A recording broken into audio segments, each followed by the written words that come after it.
Oke, nah ini dia. Halo, Oh, malam, Ko Bernard. selamat malam. Oke, udah sehat ya kok ya? Sudah. Aman? Oke, sip.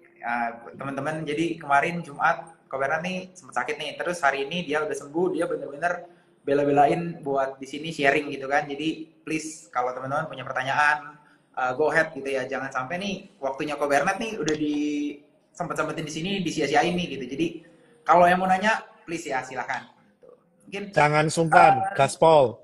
yes, yes. Mungkin gue mau nanya nih kok ya dari Ah, ah, yang terjadi di market nih hari ini nih kok gitu. Mungkin ini yang jadi banyak oke, pertanyaan dari teman-teman. Kan hari ini rilis GDP ya kok ya, 5,05 oke, gitu. Sebenarnya kan oke, 5,05 itu ada di range yang sudah diekspektasikan gitu ya. Tapi marketnya oke, turun tuh gitu hari ini. Kalau kok ngeliatnya gimana kok kalau market hari ini? oke. Jadi pertama sih, aku ngelihatnya dari segi teknikal dulu ya. Ya, Memang koreksi hari ini itu sebetulnya expected. Jadi di jurnal trading yang saya share hari ini pun saya udah kasih note ada potensi untuk profit taking di range IHSG 7250. Jadi oh, memang itu persis tadi kesentuh di 7250 dan memang ya, koreksi. Secara teknikal memang sudah mendukung untuk koreksi karena apa? Kenaikan kemarin ini di support oleh big banks terutama karena result-resultnya yang luar biasa ya. Nah, yang terakhir yang kemarin eh, telat naik itu Bank Mandiri yang hari ini juga naik. Nah, tapi yang tiga big banks yang lainnya itu sudah kehabisan nafas, momentumnya udah lewat.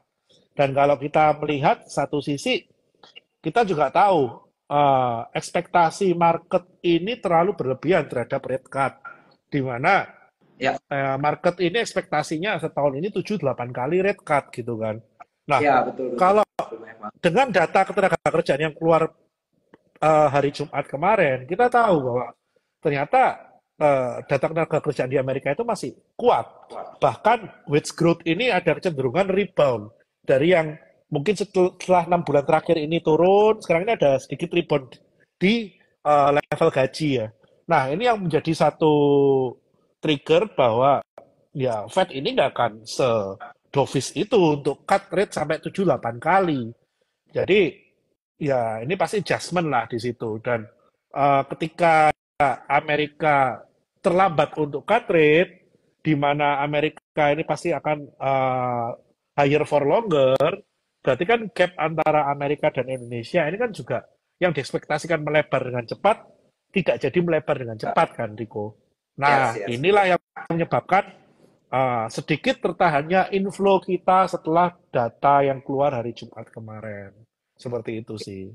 Ya, ya, ya. Jadi sebenarnya penurunan hari ini kalau Koko lihat secara teknikal wajar terjadi, terus juga Betul. ya, sebenarnya bukannya cuma karena data GDP ya, Kok ya, tapi ekspektasi orang-orang ini yang menahan pergerakan IHSG buat rebound lebih tinggi gitu ya, Kok ya. Ya, Betul, betul. Ekspektasinya lebay. Dan kalau boleh dibilang, ya kita harus siap kalau red card itu setahun ini mungkin cuma 3 kali. Untung-untung 4 kali. Bahkan bisa jadi cuma 2-3 kali gitu. Bahkan bukan 3-4 kali lagi. Karena ekonomi di Amerika itu begitu resilient seperti itu. ya, ya, ya, ya. Kemarin ini juga nyambung ke pertanyaanku yang kedua nih, Kok. Mungkin tentang GDP-nya Amerika gitu ya, Kok ya. Kan ini baru rilis kan. GDP-nya baru rilis ternyata higher than expected gitu ya. Terus tadi Koko bilang juga income wage wage weekly wage ya, weekly wage growth-nya juga bagus, income per hour weekly-nya juga bagus. Pokoknya data-data Amerika bagus deh gitu kan. Nah, di sisi lain itu China nih baru drop nih kok.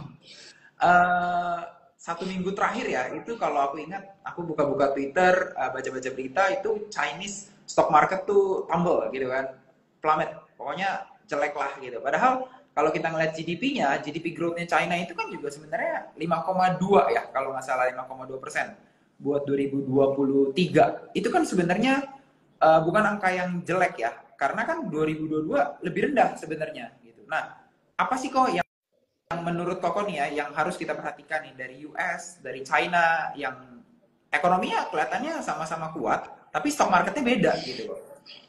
Oke, kalau saya lihat simple. Amerika ini udah pasti masuk ke skenario soft landing. Jadi kalau selama ini banyak yang ngomong, wah 2023 gelap, resesi, nggak jelas, ya itu semua udah terbantahkan lewat data-data Amerika ya. Amerika ini dalam kondisi soft landing. Nah, dan GDP Amerika itu walaupun kemarin di 3% ya, Ya, itu sebetulnya udah calming down ya dari data GDP bulan Desember. Montumannya itu kan sampai sempat 5,2 nggak salah. ya. 4,9 atau 5,2 ya, Hmm, saya lupa. Nah, betul. which is sudah slowing down. Tapi poinnya adalah Amerika growing. Amerika punya fundamental yang strong dan GDP Amerika ini ditopang oleh konsumsi, purchasing power. Kenapa mereka bisa mampu beli barang? Dari mana? Dari wage yang meningkat, dari tenaga kerja yang banyak terserap gitu kan.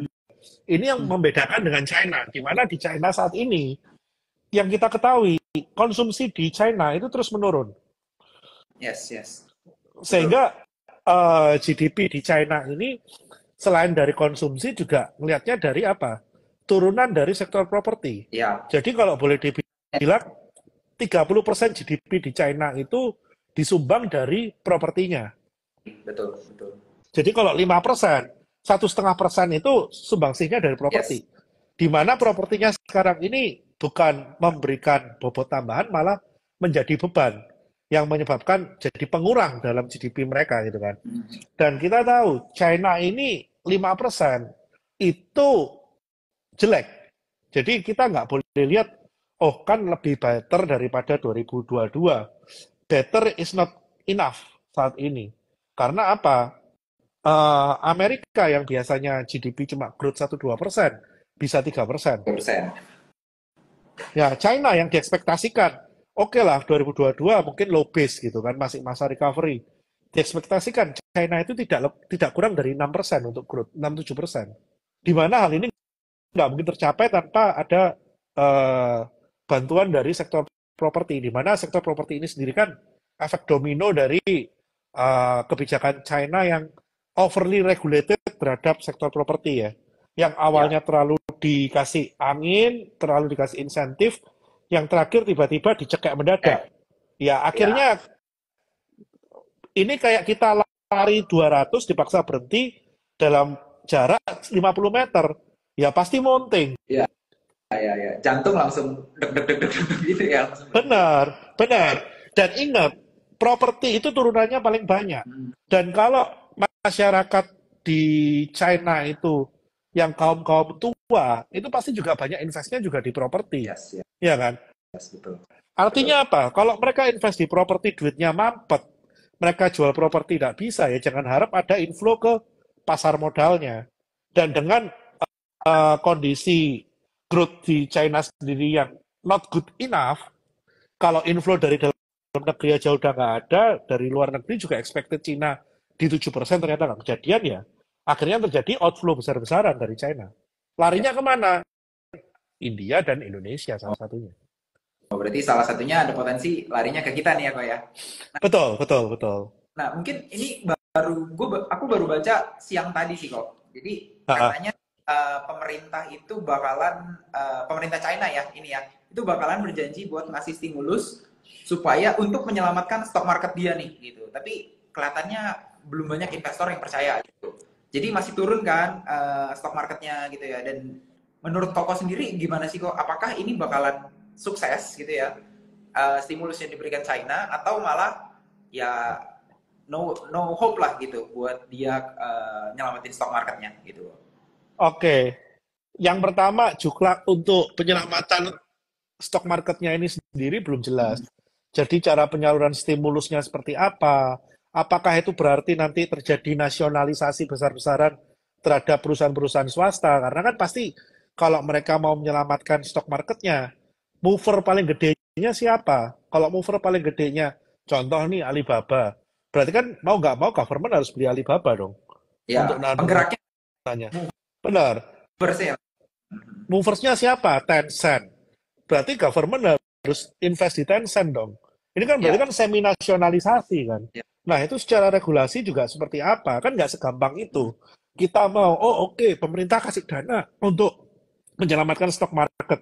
Oke, kalau untuk yang government, perusahaan government mungkin bisa, gampang gitu kan. Ya, betul.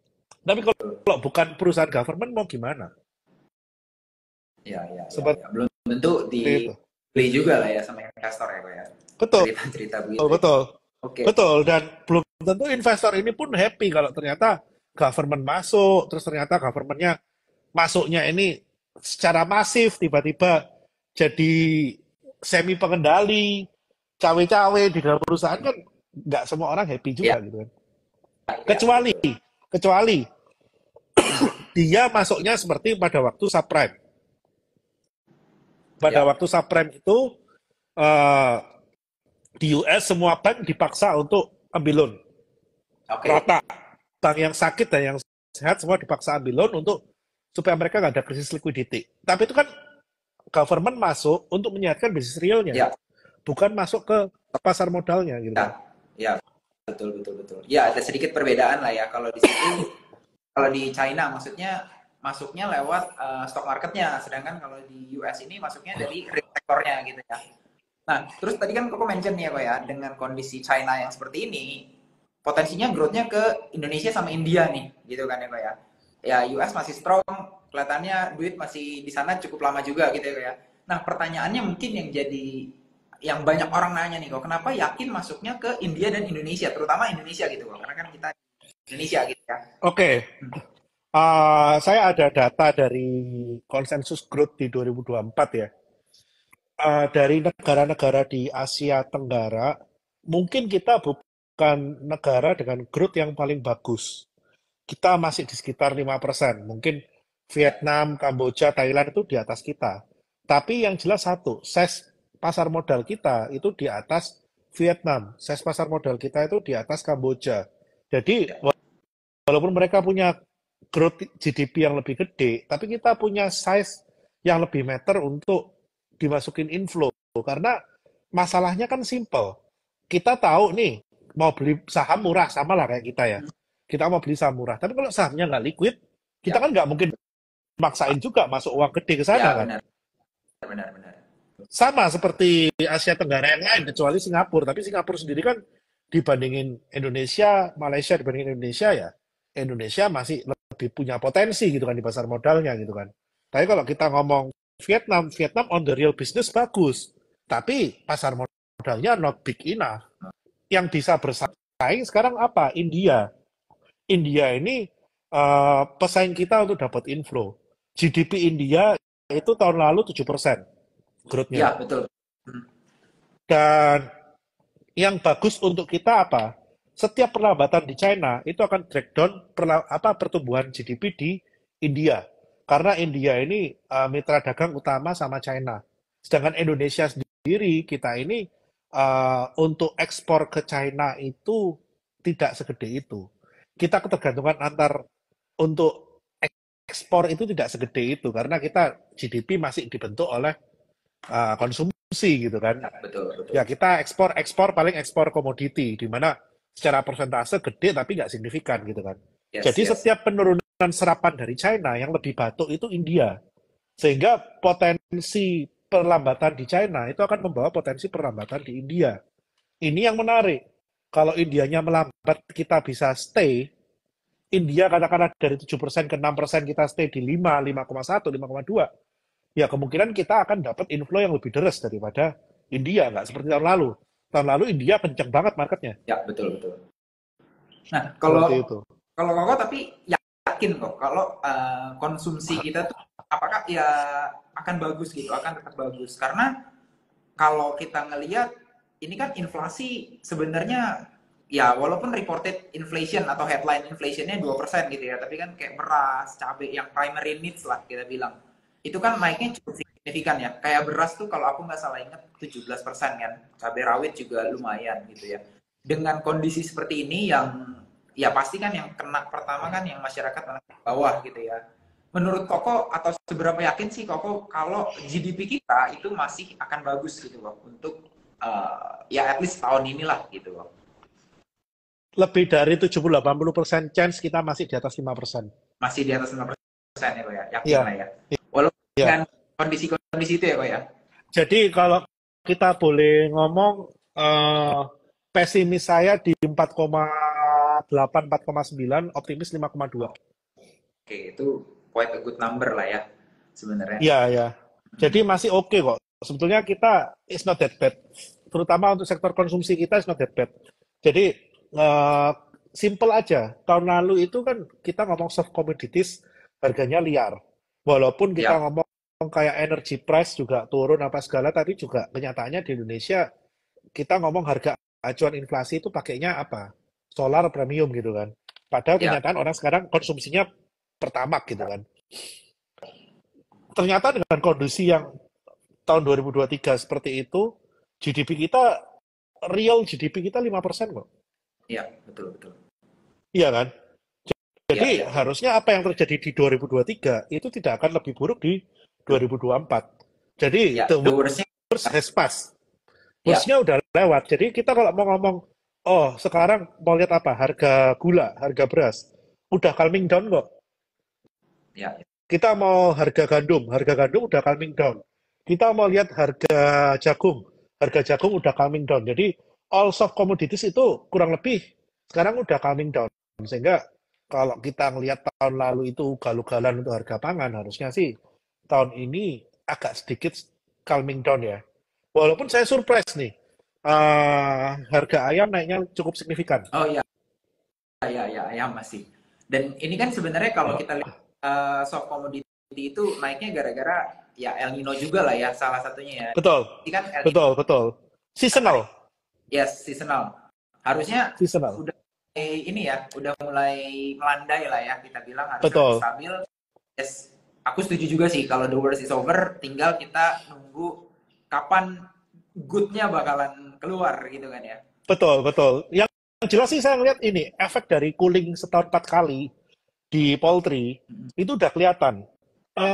Saya kaget, harga median ayam potong biasa itu kan biasanya sekitar 30.000, 31, 32 sekilo ya. Kemarin tembus 35, 36.000 sekilo. Itu Lumayan di ya. pasar basah ya. Ya, Itu di pasar basah, bukan bukan di modern ya. market ya. Jadi udah naik sekitar 10-15%. Ini hasil cooling 4 kali dalam setahun tahun lalu nih. Jadi saya ngeliat, oh oke, ini menarik nih lihat-lihat poultry ini.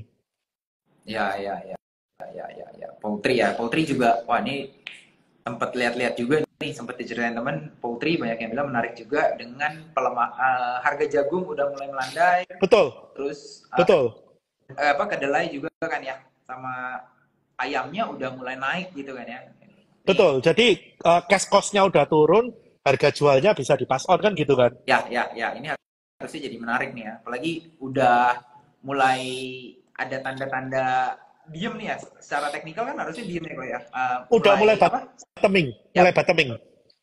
ya, ya, ya. Ini harusnya Low risk loh, kayak Java itu low risk banget udah. ya, ya, Kayak gitu. Ini ada yang ngomong harga beras naik. Harga beras ini udah sejak 5-6 bulan lalu dijualnya at HET semua. Jadi kalau cari harga beras, kalau merasa berasnya di luar HET, perginya ke modern market aja. Mereka nggak berani jual di luar ya, HET. ya, benar, benar, benar, benar. Ini apa? Waktu itu aku sempat ngobrol sama Hoki. Hoki itu juga bilang kayak Betul, gitu. Jadinya ya kalau mau beli beras tuh sebenarnya jangan di general trade, jangan di betul, pasar karena itu suka main lah ya, boleh bilang betul. nakal gitu kan. Tapi kalau di minimarket atau di supermarket, di modern trade lah ya, itu nggak mungkin karena kalau diperiksa dan ternyata nggak jual HET, wah itu habis dikemplang itu katanya. Betul, Ya, ya, dendanya nggak worth it sama cuannya gitu loh. Jadi ya, kalau ya, yang merasa, oh harga beras kok naik kenceng, cari aja di modern market, ada kok barangnya. Harga HET, ya, ya. Setuju, setuju. 69.500 per 5 kilo. Ya, itu untuk daerah-daerah Jawa ya. Kalau teman-teman yang di luar Jawa mungkin agak beda. Betul, betul. Ini saya ngomong Jawa dan sekitarnya. Jawa dan sekitarnya ya, benar-benar. Oke kok, mungkin kalau masuk ke IHSG nih kok ya. Ini kan kalau tahun lalu ya kok ya, terutama akhir tahun lalu nih, yang naik ini kan banyak saham-saham ajaib lah kok ya. Kayak brand, apalagi Pani, AMMN gitu kan. Nah, ini ini kan udah mulai turun, terus udah mulai apa diem lah ya, udah mulai sideways gitu kok. Nah, kalau dari Koko melihatnya ini masih oke nggak sih kok untuk naik lagi atau ini jangan-jangan sideways-nya sideways distribusi gitu kok. Kalau Koko ngeliatnya gimana kok? Oke, simple. Kita itu boleh ikut saham apapun. Kita itu boleh beli saham apapun. Cuma pastikan kalian nggak cuci piring. Ikut pestanya, jangan ikut cuci piringnya. Simple. Nah, Jadi kayak gini, contoh nih, Cuan. Cuan di grup saya udah ngomong, kita nunggu sampai mentok. Mentoknya berapa? 65 lah. 65 kita entry, 6225 kita stop loss. Tetap pakai stop loss. Jangan nggak pakai stop loss gitu kan. Apalagi untuk barang-barang klinik model kayak gini. Dan ternyata ya workout gitu kan. Nah, kayak brand. Brand kemarin sempat false break. Sempat ngasih cuan, yang ronde kedua, ketiga, ternyata ketiganya kena stop loss. 4880 saya kena stop loss. Ya udah, kita terima stop lossnya. Begitu dia naik lagi, ya udah kita cari entry lagi. Barang yang naiknya kenceng kayak gini, bukan berarti kita antipati untuk masuk. Yang penting kita tahu trade plan-nya. Seperti ya, itu. ya, ya, Jadi jangan jangan dibuat harganya udah mahal. Ya memang barangnya mahal, tapi flow-nya masih ke sana. Kan ya, kita ya, nggak bisa menafikan flow. Nah kalau masih ada flow-nya ya, ya udah kita nikmatin aja. Yang penting apa? Ikut pesta jangan sampai ketiduran, gitu kan? Nanti ya. kita yang cuci piring, gitu kan? Yang penting Setuju. trade plan-nya ada dan barang kayak gini, pastikan kalian bisa cut loss. Kalau kalian nggak bisa cut loss, jangan pernah main barang kayak gini. Ya, setuju, setuju, setuju. Ini kalau memang kalau kita melihat dari kacamata fundamental biasa, mungkin ini nggak masuk akal ya, barang-barang nggak masuk akal ya. Kayak brand EV to EBITDA-nya udah berapa ratus tuh gitu kan. Tapi ya memang flow-nya ke sana gitu. Kita nggak bisa pungkirin gitu ya. Kayak ya ini kan tinggal pilihan mau nggak. Tapi kalau mau masuk, ya pastiin kita bukan tukang cuci piringnya gitu kan. Betul, Nah, betul, betul. ini menarik nih soalnya dari kemarin tuh juga kalau ya gue update story gitu ya tentang brand apa terutama di waktu-waktu turun gitu ya itu tuh pada nanya ini masih oke nggak sih ini masih oke nggak sih gitu kan ya karena gue bukan ya trader gitu kan gue merasa ya ini barang harus di tradingin mungkin ini sesuai nih sama yang Ko Bernard bilang nih ya udah barang kayak gini harus dijaga stop lossnya nih kan ya udah bablas ke bawah, kita masih di dalam gitu ya. Oke, mungkin Ya ini istilahnya kalau barang kayak gini, jangan main hati. Anggap aja ini ketemu cewek di diskotik gitu kan. Ini bukan ya buat dijadiin istri gitu loh. Ini bukan ya bukan cari cewek buat dijadiin istri. Kalau lu cari cewek dijadiin istri, lu carinya model brand, model cuan, ya lu salah cari istri gitu kan. ini buat TP aja lah ya. Jadi, iya, jadi ya kita harus pinter-pinter lah. Kalau lu mau cari cewek yang jadiin istri ya nyarinya jangan di diskotik, jangan yang model barang-barang cedar-cedar kayak gini. Carinya barang yang fundamentalan, yang memang secara valuasi murah, kayak gitu kan. Dan Ya, yakinkan benar-benar murah, bukan murahan gitu betul kan. betul betul. Setuju setuju setuju setuju.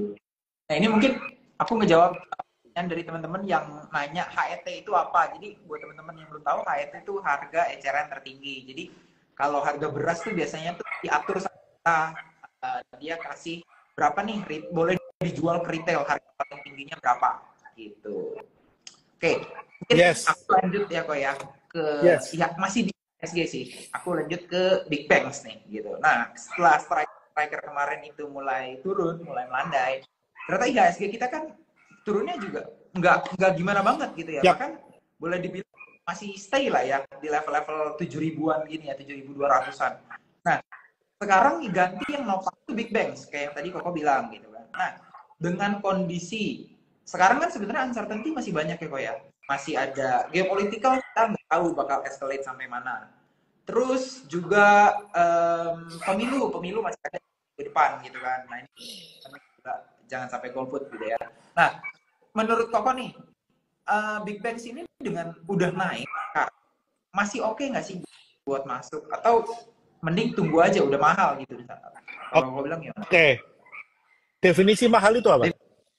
Definisi mahal, valuasinya lebih tinggi gitu daripada yang sebelumnya. Oke, valuasinya tinggi. Kalau valuasinya tinggi tapi masih growth, Masih growth masih bagus.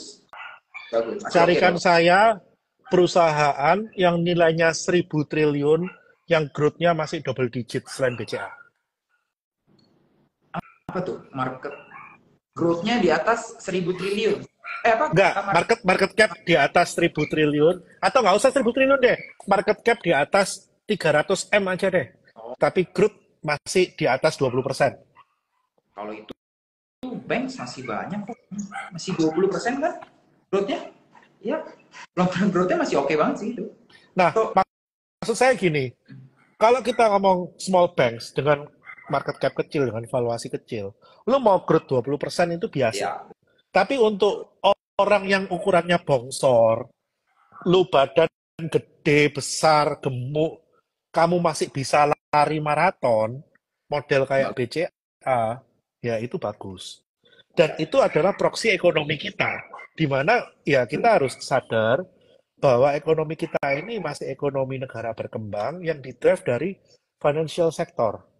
ya, betul, betul. Selama nggak ada cawe-cawe masalah kebijakan, masalah net interest margin, cawe-cawe masalah bagaimana bank mengatur deposit dan lending. Oke, guidance untuk rule-nya boleh, tapi kalau ngatur rate-nya itu nggak boleh diatur, itu harus secara market yang mengatur gitu kan. Ya, ya, setuju. Selama government nggak ada cawe-cawe ke sana, harusnya big banks kita ini seksi. Ya, Selain Indonesia, saya nggak melihat ada bank yang punya net interest margin itu bisa sekitar 4-5%. oh iya, iya, iya. Kita termasuk yang tinggi di dunia bahkan ya. Ya, Betul, kita ini termasuk bank itu rentenir legal ya. ya, Itu termasuk rentenir legal yang tiap tahun growth-nya luar biasa gitu kan. Dan kita tahu, sekarang bank, dia kasih deposit orang itu kayak BCA kemarin kan. Kasih deposit berapa sih? 2%, 2,5%. Tahun ya, lalu, BCA nggak usah lempar ke lending deh.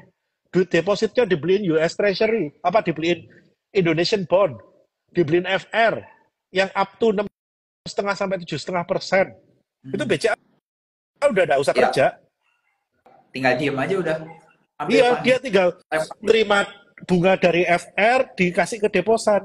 Ya, benar, benar, benar, benar. Tinggal ngitung Sekuat durasinya. itu. Tinggal ngitung durasinya aja. Ya, ya, Secuan itulah bank kita. Karena ini benar-benar bisa apa ya, diambil celahnya gitu loh. Dan ini hanya bisa di market-market model Indonesia gitu.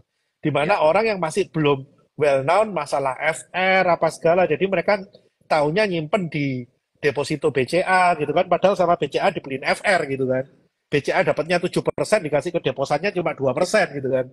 ya, Kayak gitu. ya, Ya itu nggak akan terjadi kalau kita udah negara maju. ya. Susah Kayak lah ya gitu. buat gitu ya kalau di Ya negara maju. karena Lebih, kalau negara maju, orang udah literasinya udah jalan ya. Literasinya udah jalan, orang mengenal berbagai instrumen, orang tahu FR, orang tahu ORI, orang tahu apapun, semua surat utang negara, orang itu ya, main instrumennya. ya, Di kita, saya rasa penetrasi masalah itu juga belum dalam gitu kan. betul. Jadi ya yang ngambil untung siapa? Big banks lah, yang punya Ya, likuiditas. ya, betul, betul. Seperti itu. Ya, ya, kok mungkin berarti kalau aku boleh bilang sebenarnya berarti untuk tahun 2024 ini ya Big Banks masih ya menawarkan return yang cukup oke lah ya dengan tadi Koko bilang kita cukup resilient ekonominya gitu lah ya. Kita malah bahkan berpotensi dapat inflow gitu ya. Kalau kita dapat inflow kan sebenarnya malah bagus ya buat big banks karena kan big banks itu rata-rata big caps gitu ya. Nah, mungkin pertanyaanku selanjutnya, selain big caps, kira-kira temanya untuk tahun ini bakalan ke sektor mana nih kok? Dengan pemilu lah, ya pemilu entah satu putaran, dua putaran, bansos yang dinaikkan gitu ya. Terus ada geopolitik juga, pemilu US juga gitu. Menurut kok mana nih kok story-nya bakal dibawa kemana tahun ini? Oke, yang paling bullish saya masih ke oil sector dan turunannya. Oke, oil and gas turunannya. Iya, Ya, ya, itu sama. oil and gas dan turunannya itu saya paling bullish. Perlu dijelaskan lagi ya, simple. Gap antara supply and demand itu udah bohong. itu Ya, eventually pasti gap ini akan kelihatan pada waktu ekonomi Amerika ini balik, ekonomi China membaik, ini gapnya langsung kelihatan nih antara supply and demand ini ada gap besar gitu kan. Dan betul. yang kedua, saya cukup bullish sama retail, Oke, retail. modern retail.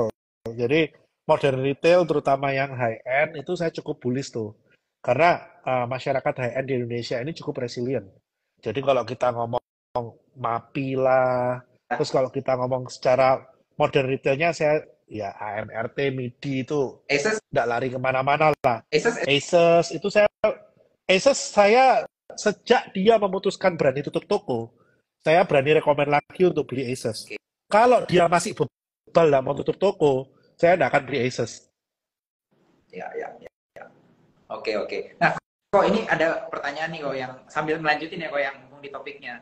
Oil kok Ya, terus hilir paling hilirnya. oke oke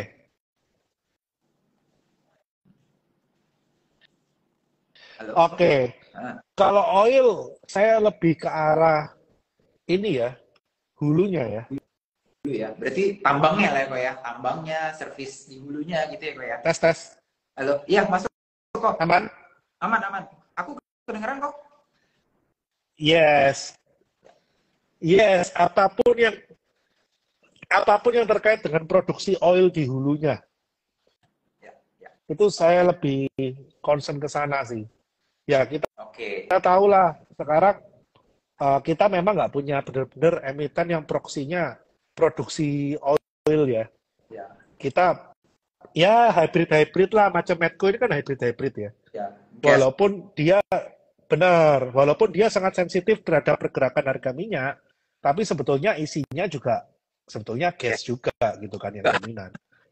Ya, Ya, ya. tapi kita tahu juga ya yang menarik apa valuasi Medco ya di atas kertas murah gitu kan. Ya, ya. Betul, betul, betul. Terus kok ada nggak kok sektor lain selain oil and gas gitu kok yang kok masih bullish juga gitu? Properti agak delay dikit sih. Karena yang tadi ekspektasi orang untuk cut rate-nya cepat, setahun 8 kali, 7 kali. Nah, ini kan pasti agak menyesuaikan dikit ya. Makanya kan properti agak tarik nafas dikit ya. Ya. Tapi for sure semua emiten properti di Indonesia ini, terutama yang kita ngomong top 3 ya, Mhm. SMRA, BSDE, CTRA, ini murah. Terutama Ya. kita ngomong CTRA, BSDE ini tuh murah.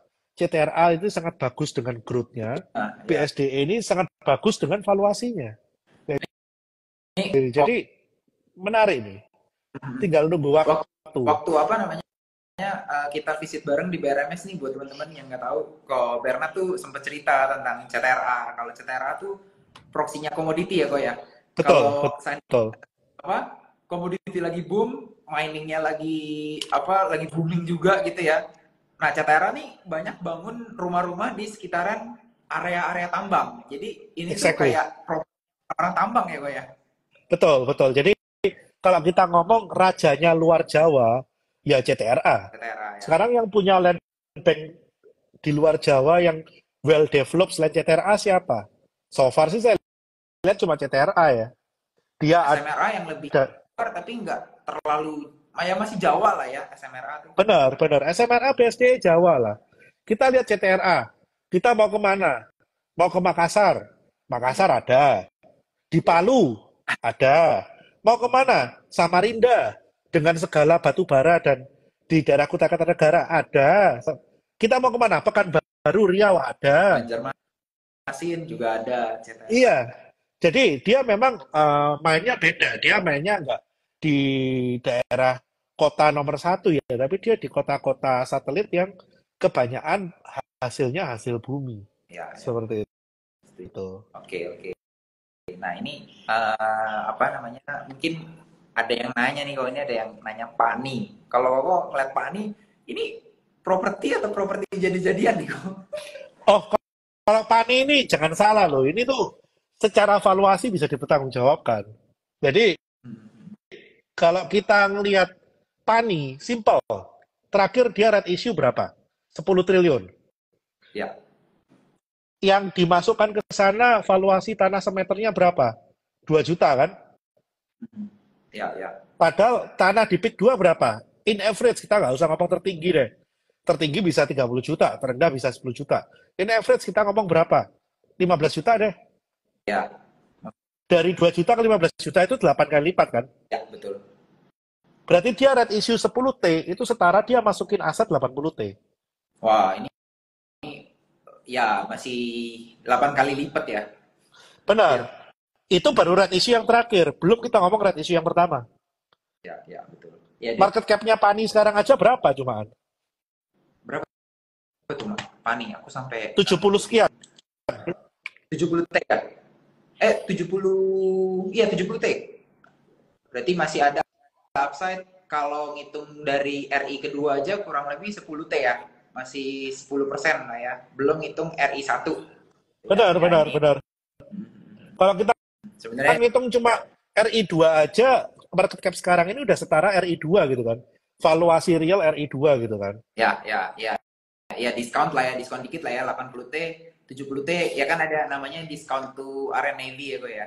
Benar, benar. Ya anggap aja deh kita nggak usah lihat yang pertama gitu kan. Itu diskonnya gede banget loh kalau kita nggak lihat yang pertama. Ya kalau menurut saya ya berarti kemungkinan dia akan ada red issue lagi. Karena apa? Asetnya PIK 2 itu kan secara valuasi sekitar 300-400 T ya, real real price-nya ya. Jadi ya menurut Ya, saya ya. ya masih ada kemungkinan red issue satu kali lagi sih. Oke.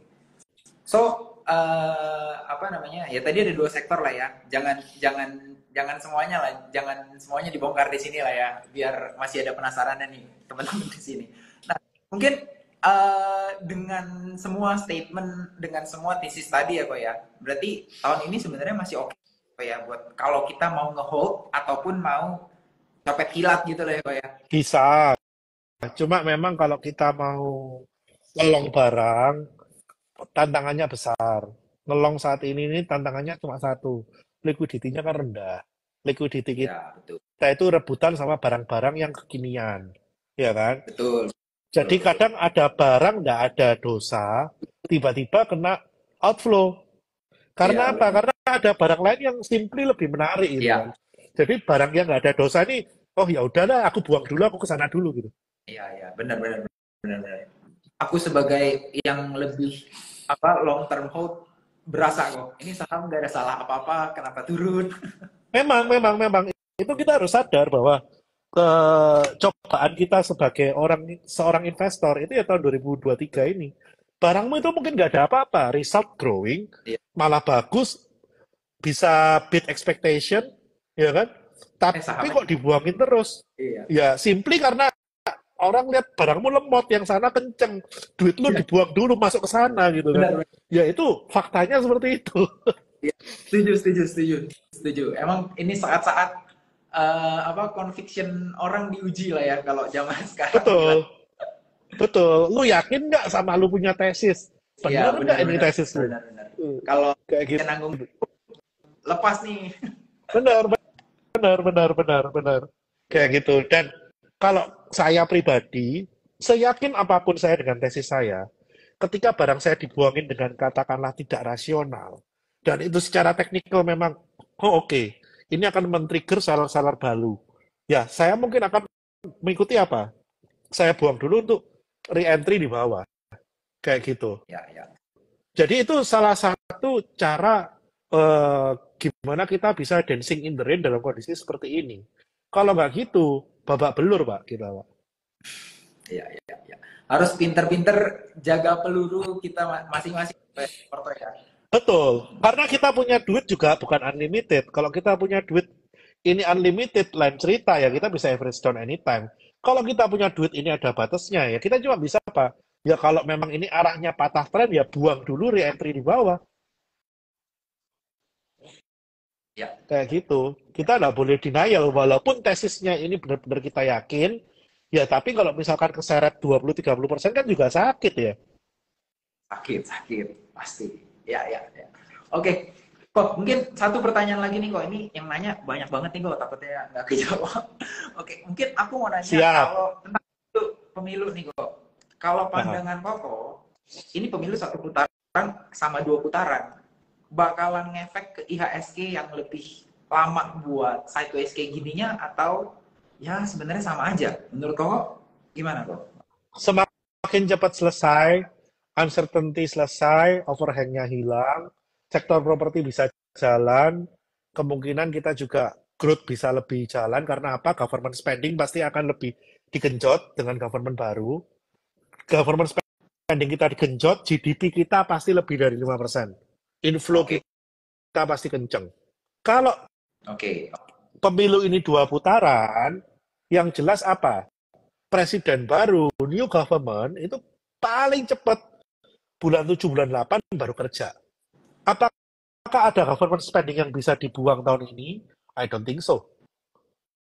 Ya, Pasti akan jadi carryover project ke 2025. yes, Masalahnya yes, betul, cuma betul. di situ doang. Saya sih nggak urus ya, ini presidennya siapa dalam hal ini. Saya melihatnya lebih ke arah government spending kita ini udah ketahan 2 tahun. Pemerintah Ya, betul. kita 2 tahun ini benar-benar tidak ada government spending. Jadi 5% kita ini murni ditopang dari komoditas tahun 2022 Ya, dan 2023 ditopang dari konsumsi. konsumsi. Ya, betul, betul, betul. 2024 komoditas sudah nggak bisa. Konsumsi so-so gitu kan. Jadi kalau mau growth, government spending harus jalan. Ya, karena government spending ini multiplier-nya kan juga gede ya kok ya, supaya ekonominya bergerak. Betul, Ya, setuju. betul, Apalagi betul. net ekspor juga kayaknya global masih mendung ya. Nggak bisa. Kayaknya emang Sekarang kita mau net ekspor, kita komoditis harga so-so gitu kan. Terus ya, impor bahan baku kita semakin tambah. ya betul. Karena demand dalam negeri juga bertambah gitu kan. Jadi tahun ini ya kita pasti akan defisit. Kita nggak akan lagi surplus. Tapi ingat, defisit, asal defisitnya ini produktif, itu nggak Oke. apa-apa. Yang masalah, kalau kayak kemarin, 39 kali surplus, tapi surplusnya karena kita nahan spending. Ya, Bukan surplus karena beneran surplus gitu kan. ya, ya, Itu ya. yang masalah. Berarti Kayak kita kan nggak gerak, kita kan jalan di tempat gitu kan. ekonomi kita nggak gerak, betul, setuju. Betul. Kita jangan takut ekonomi defisit. Defisit tak apa-apa. Yang penting defisitnya membangun. Bukan defisit untuk subsidi gitu kan. Ya, setuju, setuju. Oke, nah, ya kalau dari aku itu kok, ini aku coba ke pertanyaan, ya ini ada 3, aku udah rangkum gitu ya, jadi 3 pertanyaan nih yang udah dikirim ke DM aku, ataupun dari Q&S ini tadi di story tadi. Nah, ini jadi ada pertanyaan, yang pertama ya ini udah kejawab lah, kira-kira IHSG di short term ini gimana, gimana nyari stock pick saat IHSG sideways kayak gini. Mungkin kan kalau Koko bilang untuk short term ini mungkin masih menunggu gitu ya kok ya, dari pemilu lah ya yang paling deket ya gitu kan. Nah, biasa kalau Koko nyari stock picknya gimana kok kalau di saat IHSG-nya sideways gini kok? Lihat barang yang kekinian aja. Yang mana dapat flow kita numpang. Yang penting trading plan-nya ada. Dan Oke. barangnya yang penting jangan terlalu klenik lah ya. Hmm. Kalau barangnya klenik, pastikan flow-nya benar-benar gede. Contoh brand. Itu barang klenik, tapi flow-nya benar-benar gede ya. Kita numpang bisa. Tapi kalau Ya, flow-nya so-so, barangnya terlalu klenik ya cari mati lah. Kondisi sekarang sih saya mendingan daripada saya nyari barang klenik yang nggak ada flow yang signifikan ya saya mendingan cari-cari barang yang under value lah. oke, oke. So nyari barangnya kalau buat trading, nyari yang lagi rame lah ya, lagi rame di market. Benar, benar. Saatnya, Cari yang ada lonjakan volume, cari yang ada tiba-tiba transaksinya gede gitu kan. Nah, itu yang baru kita lihat. Terus price action-nya seperti apa. Contoh nih, contoh. Itu yang lagi hit seminggu terakhir PSAB. Liatin aja, yang penting ada trading plan-nya. Kalau break 120 ya kabur gitu kan. ya, Itu kan salah satu contoh lonjakan volume, price action bagus, volumenya juga stabil gitu kan. ya, ya. Nah, itu yang bisa dimainkan kayak gitu. Nah, tapi kalau yang nanggung-nanggung ya jangan. Contoh yang bagus lagi apa? Kita tahu kayak era itu bagus flow-nya. Kita kayak Aces. Aces itu orang nggak kerasa loh, itu udah hire-hire terus Ya loh. itu udah nggak ada yang ngomongin tapi naik terus ya. Bener, bener. Dan kemarin dari target saya 840 udah lepas, akhirnya dia hari ini koreksi, tes 800 mantul. Ya, ya, ya. Nyari yang model-model kayak gitu, yang mantul dari support kuatnya, yang dia udah naik kenceng koreksinya ternyata nggak ada volume. Nah, itu kan kita cari tuh. Oh iya, ya, ya, ya, ya. Itu teknikal banget lah ya kalau jatuh nggak ada Benar, volume. benar. Naik, Nah, ini memang eranya teknikal, ya, Rico. Kalau kondisi saat ini sih, menurut saya ya, eranya teknikal. Kalau kamu siap main long, ya siapkan jiwa dan ragamu untuk multiple entry, atau mungkin kamu udah masuk ternyata nggak ada flow, kamu exit lagi untuk re-entry di bawah. Harus bisa kesit kayak gitu kalau mau main long. betul, betul. Harus Harus, pinter-pinter nahan napas. iya, iya, iya, harus lincah. Harus lincah. Saat ini harus lincah. Ya, Kayak ya. gitu. Oke. Mungkin ini ada yang nanya tentang sektor kok. Nah, Koko kan juga waktu itu familiar nih ya Ah, sama ah. nikel nih. Nah, ini ada yang nanya tentang nikel sama kapal. Mungkin satu-satu dulu kali ya, kok ya. Kalau nikel, nikel Oke. kan lagi ramai nih kok, katanya dengan baterai LFP dan NMC gitu ya. Nikelnya jatuh terus. Kalau Koko ngeliatnya nikel masih prospek nggak kok? Aku itu udah mewanti-wanti nikel akan oversupply itu sejak 2021. Di mana waktu itu kan izin smelter digenjot kayak diobral ya. Iya. Yang waktu itu tak wanti-wanti satu, ini smelternya jadi duluan atau pabrik baterainya yang jadi duluan. Ternyata kan yang jadi berjamaah duluan kan smelternya. Ya otomatis pasti akan ada gejolak sesaat seperti ini, di mana akan ada supply berlebihan dibandingkan demand. Nah, sekarang kita lihat LG, Kettle, Samsung, ini kan pabrik-pabriknya baru jadi kemungkinan 2024 akhir 2025 ya. Baru mereka Iya. bisa menyerap hasil-hasil dari smelter ini. Nah, itu baru mungkin nanti ada stabilisasi harga. Cuma jangan diharapkan nikel ini akan terbang seperti tahun 2021-2022. Karena apa? Ketika nikel ini harganya terlalu mahal, ya pasti harganya ini tidak akan ketemu dengan harga keekonomian. Ya. Akhirnya apa? Orang akan cari baterai yang lebih murah. Contoh, baterai LFP. Ya. Kenapa LFP ini nggak bisa dipakai untuk eh, kendaraan passenger? Simple. Density-nya kalah sama yang nikel. Dalam artian apa? Sama-sama bisa 300 kilo, mungkin yang nikel itu cuma butuh ukuran 1 kali 1, yang LFP bisa 2 kali 1 gitu kan. Ya. Jadi secara size sendiri kalau untuk mobil passenger kan size itu matters. Wong Ya. karena bobot baterai yang berat aja bodinya sampai dibuat full aluminium gitu kan. Apalagi kalau size-nya sampai 2 kali lipat gitu kan. Makanya baterai LFP ini lebih banyak untuk commercial use, untuk base, untuk truk, di mana yang size ini nggak meter gitu kan. Ya. Jadi Ya. Ya. Ketutupan lah. memang sebetulnya benar, benar, benar. Peruntukannya itu sebetulnya berbeda. Terus kalau kita ngomong, oh LFP bisa di-charging berulang kali. Iya benar, daya tahan LFP terhadap multiple charge itu lebih bagus daripada yang nikel gitu kan. Tapi kita juga lihat seberapa butuh kita untuk multiple charging sesuai cycle-nya itu gitu kan. Apakah itu sebanding dengan bobot dan dimensi baterainya yang dimasukkan ke passenger car. Nah, ini kan yang jadi tarik ulur lah. Kayak gitu. Jadi sebetulnya kalau kita ngomong LFP lebih bagus daripada baterai nikel atau sebaliknya, ada peruntukannya masing-masing. Ya, ya, ya. Ini terlalu banyak dipolitisasi aja ya sebenarnya ya, mana yang lebih bagus gitu. Iya, iya. Anyway, sebenarnya lithium itu juga harganya waktu itu aku sempat lihat itu juga turun kok. Jadi nggak cuma karena nikel, memang mungkin demand-nya kali ya dari nikelnya ini. Tapi lithium kalau nggak salah sekarang udah balik ke all time Oh, udah high. balik lagi ya? Udah balik ke all time high. Oke, oke, Jadi oke, oke. memang gini, lithium itu source-nya juga nggak sebanyak nikel. Mhm. Walaupun kalau kita ngomong EV semua pakai baterai nikel, itu semua reserve nikel di satu dunia juga nggak cukup gitu kan. Jadi pasti harus ada teknologi recycle. Oke. Karena resource-reserve nikel itu nggak cukup, apalagi resource-reserve lithium. Kalau nikel ini tersebar di beberapa negara, lithium ini lebih terkonsentrasi Ya lagi. benar. Lebih Jadi ke ya memang benar, secara harga itu bakal lebih susah untuk dijaga stabil.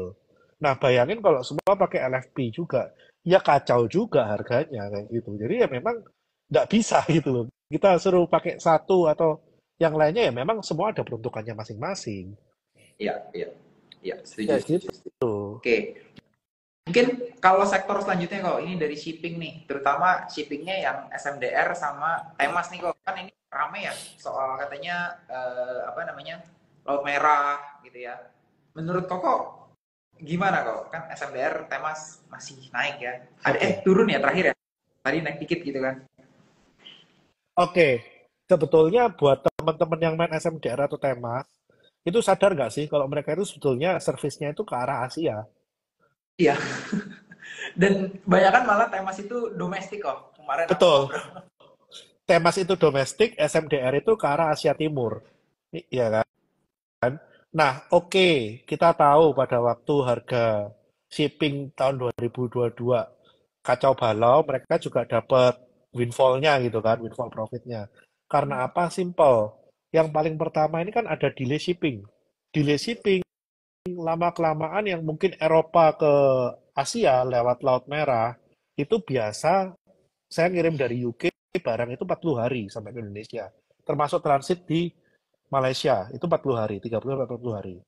Kalau kita nggak lewat Laut Merah, kita muter Afrika, itu bisa 2 bulan setengah, 75 hari.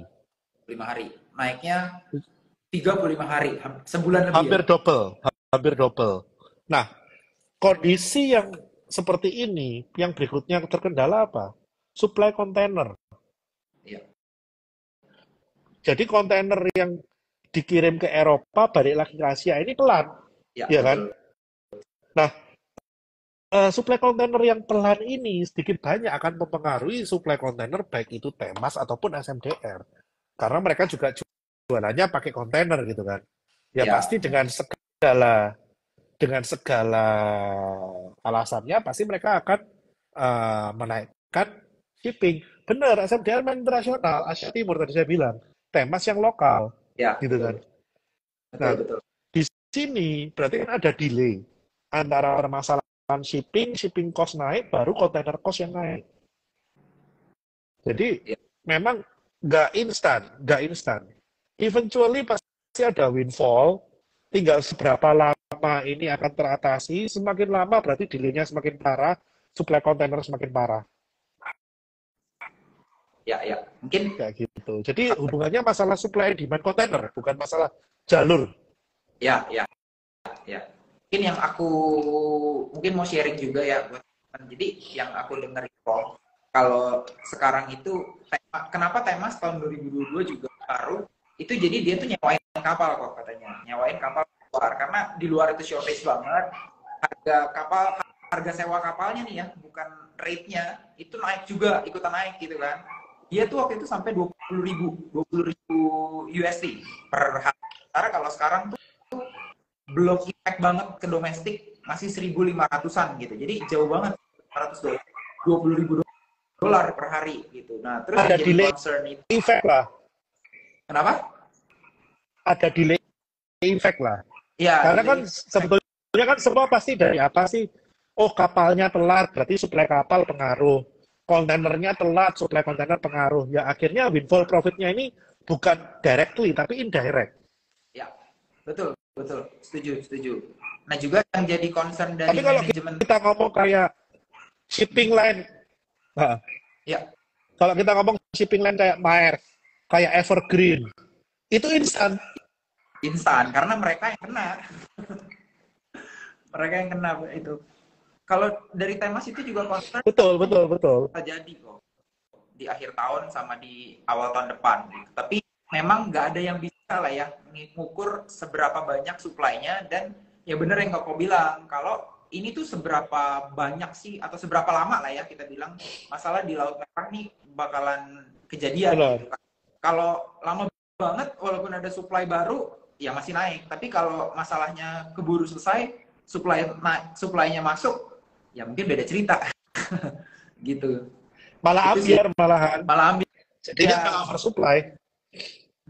Ini yang harus teman-teman concern juga karena selama ini yang jadi pikiran nih, wah harga apa China Freight Index naik, terus apalagi BDI naik gitu kan, mereka langsung, oh ini bagus nih SMDR Temas, tapi mereka nggak sadar bahwa kita indirect effect gitu kan ya, kayak yang Ko Bernard bilang tadi. Betul, betul, betul, betul. Kalau yang masalah laut merah jangan jauh-jauh.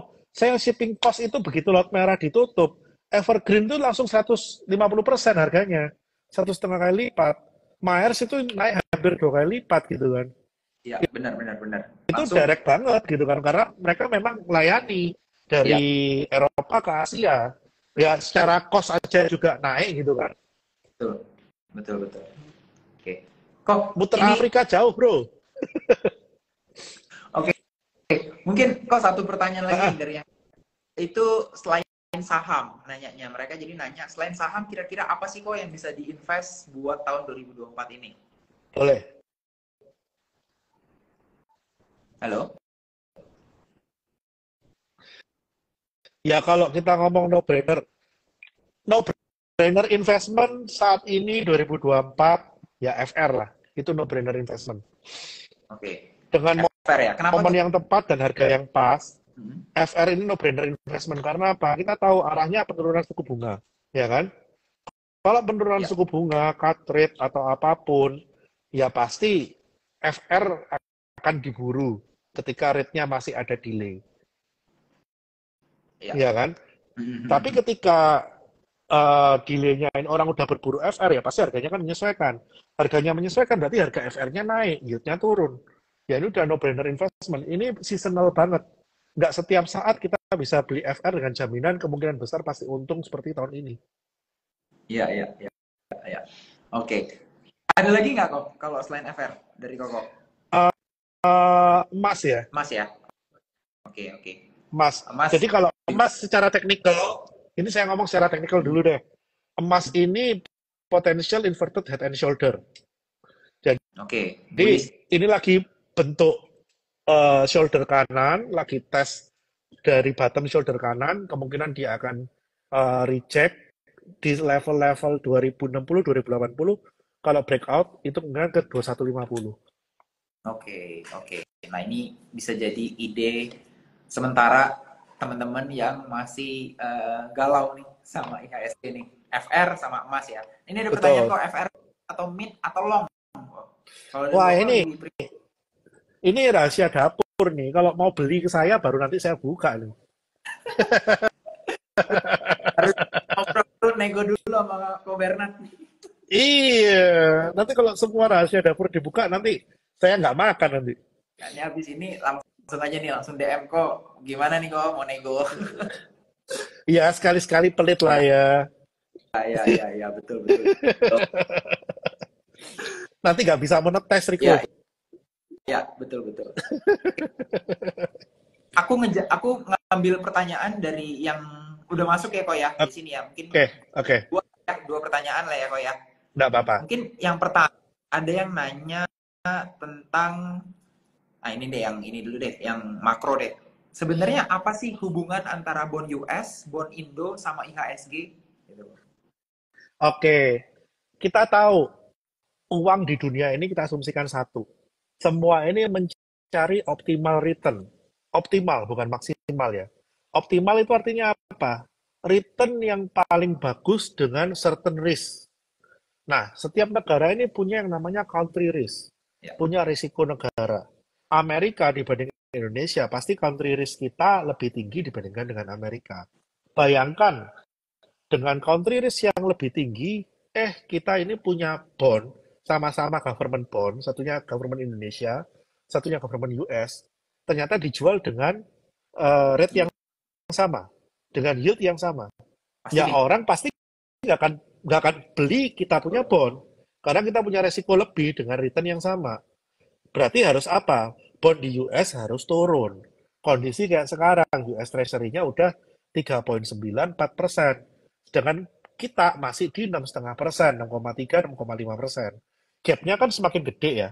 Ketika gap-nya antara US bond dan Indonesia bond semakin gede, ini akan menarik bagi investor asing untuk masuk ke market kita. Oh iya, berarti dengan risk ini masih worth it nih karena returnnya signifikan. Kalau Ya, kemarin risk rewardnya nggak signifikan, rewardnya sama, risknya beda gitu kan. Nah, ya benar. setelah inflow-nya ke bond, pasti nanti eventually ketika bond ini udah masuk, orang mulai lihat, oh ternyata di negara ini apalagi yang menarik equity-nya. Nah, baru equity itu akan masuk inflow juga seperti itu. Ya, ya, ya. Jadi itu ya, ini pertanyaan dari Rup NST02, itu hubungan antara bonds US, bonds Indo sama juga IHSG. Sebenarnya semua tuh connected lah ya kalau kita Betul, bilang di financial market lah ya, gitu ya. Bonds, equity, currency, apalagi komoditi, bahkan crypto itu juga sebenarnya connected gitu lah ya, teman-teman semuanya. betul, betul. Karena inflow itu istilahnya gini, duit itu cuma satu, intinya kayak gitu. Tapi semuanya ngejar return gitu kan, mana yang Betul, paling betul, optimal. betul, betul, betul. Oke. Kok ini mungkin satu lagi ya kok ya sebelum kita closing nih. Boleh. Mungkin satunya ini ada yang nanya Pegeo sama BRPT kok. Kalau ikutin nggak nih kok Oke, sama BRPT? oke. PGO kita tahu udah masuk ke LQ45. Nah, kalau dia udah masuk LQ45, berarti target si market maker untuk naikin harga barang ini kan udah exit di LQ45. Nah, berikutnya apa ya? Dia kan pasti nggak ada kepentingan untuk menaikkan dulu untuk sementara. Kecuali dia ada kepentingan untuk masukkan ke MSCI. Nah, Mungkin nggak dia indeks. masuk MSCI? Nah, gitu kan. Kalau memang mungkin masuk MSCI, baru kemungkinan dia akan ada inflow tambahan. Tapi untuk saat ini menurut saya belum. Jadi kemungkinan dia bakal akan sideways cenderung melemah sampai nanti nemu area demand yang baru. Itu untuk PGO. Nah, untuk BRPT sendiri kita tahu BRPT ini closely related ke saudara-saudaranya yang outlier. Brand, Ya, cuan, itu ya, dia sangat closely related terutama untuk brand ya karena BRPT dan brand ini kan bapak anak gitu kan. Walaupun tidak benar, walaupun kenaikan dari brand itu juga nggak berpengaruh ke BRPT sebetulnya. Beda Medco sama Aman gitu kan. Nah, ya. di sini BRPT juga dalam kondisi masih sideways. Manfaatkan trading di area sideways-nya antara 1010 sampai 1030 entry, jual di 1080 itu juga jadi duit kok. Nah, ini mantep nih sampai ingat support resistennya berarti sering bolak-balik situ ya kok ya. Memang sampai sering bolak-balik sana. Ini sampai ngelontok saya baca chart ini. Luar biasa. Sampai ingat, aku kaget, "Hah, masih ingat support resistennya." Oke. Oke, oke. Itu Harus mungkin harus ngelontok, harus ngelontok. Oke, mungkin itu dulu ya teman-teman ya. Ini pertanyaannya masih banyak banget, cuman kayaknya udah malam teman-teman. Nanti kapan-kapan kita ngobrol lagi ya kok ya sama teman-teman sini ya kok ya, boleh ya. Boleh next session kita nanti Ya, ngobrol bareng lagi. mungkin aku minta satu statement deh kok dari Koko kok. Mungkin buat teman-teman nih yang masih baru belajar trading atau investing gitu ya, terus ngelihat marketnya kayak gini nih, apalagi yang angkatan COVID kan belum pernah ngalamin yang sideways, ya kasarnya dikocok-kocok kayak gini lah ya. Kan belum pernah yang either dia kena jatuh di 2020 awal terus bullish banget, bullish terus-terusan, atau ya tapi nggak pernah nih ada yang bener-bener dikocok-kocok selama ini gitu. Kalau dari Koko ada nggak kok apa ya pesan-pesan lah ya gitu ya buat tahun ini gitu buat mereka. Trading plan is everything. Tahun ini kalau lu nggak punya trading plan, lu mati. Oke. Karena Nggak bisa. Lu trading polosan tahun ini mati. ya, ya, ya. Jadi harus perkuat ininya ya ilmu tradingnya ya, technical analysisnya, flow-nya gitu ya kok ya. Harus pinter-pinter ngasah ilmu teknikal. Oke, oke deh. Ya, mungkin itu aja dari aku kok. Mau ngucapin thank you buat Koko nih udah sempetin buat Sama-sama. sama kita semuanya. Terus juga buat teman-teman yang udah ngikutin ngobrol-ngobrol sama Ko Bernard, thank you juga. Kita ketemu lagi di next live berikutnya gitu ya. Thank you semuanya. Thank you Ko Thank Bernard. you. Bye-bye. Bye.